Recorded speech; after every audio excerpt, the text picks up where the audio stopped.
कारणपरचिद्रूपा काञ्चीपुरसीम्निकामपीठगता काचन विहरति करुणा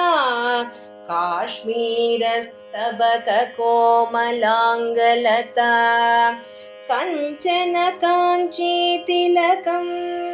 करधृतकोदण्डबाणसृणिपाशं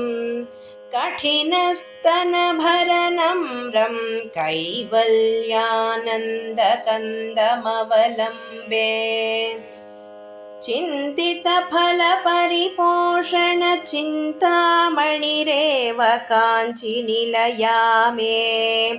चिरतरसुचरितसुलभा चित्तं शिशिरयतु चित्सुधाधारा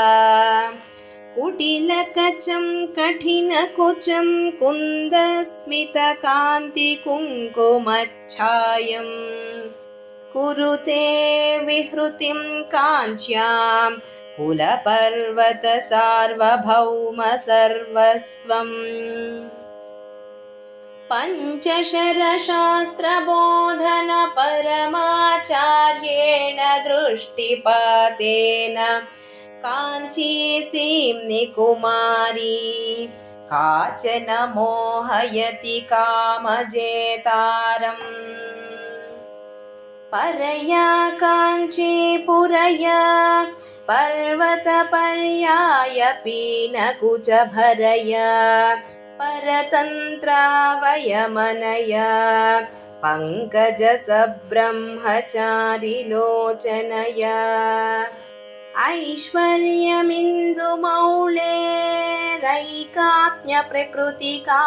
ऐश्वर्यमिन्दुमौळेरैकाज्ञप्रकृतिकाञ्चिमध्यगतम् ऐन्दवकिशोरशेखरमैदं पर्यं चकास्ति निगमानाम् श्रितकम्पासीमानं शिथिलितपरमशिवधैर्यमहिमानं कलये पाटलिमानं कञ्चन कञ्चुकितभुवनभूमानम् आदृतकाञ्चीनिलया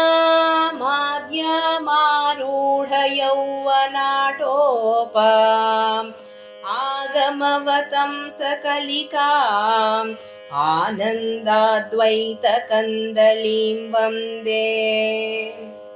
तुङ्गाभिरामकुचभरशृङ्गारितमाश्रयामि काञ्चीगतम् गङ्गाधरपरतन्त्रं शृङ्गाराद्वैततन्त्रसिद्धान्तम् काञ्चीरत्नविभूषां कामपि कन्दर्पसूतिकापाङ्गी परमां कलामुपासे परशिववामाङ्कपीठिकासीना कम्पातीरचराणां करुणाकोरकितदृष्टिपातानां केलीवनं मनो मे केषाञ्चिद्भवतु चिद्विलासानाम् आम्रतरुमूलवसतेरादिमपुरुषस्य नयनपीयूषम् आरब्धयौवनोत्सवमाम्नाय रहस्यमन्तरवलम्बे अधिकाञ्चि परमयोगिभिरादिमपरपीठसीम्नि अनुबद्धं मम मानसमरुणिम सर्वस्वसम्प्रदायेन अङ्कितशङ्करदेहामङ्कुरितो रोजकङ्कणाश्लेषैः अधिकाञ्चि नित्यतरुणीमद्राक्षं काञ्चिदद्भुतां बालाम्।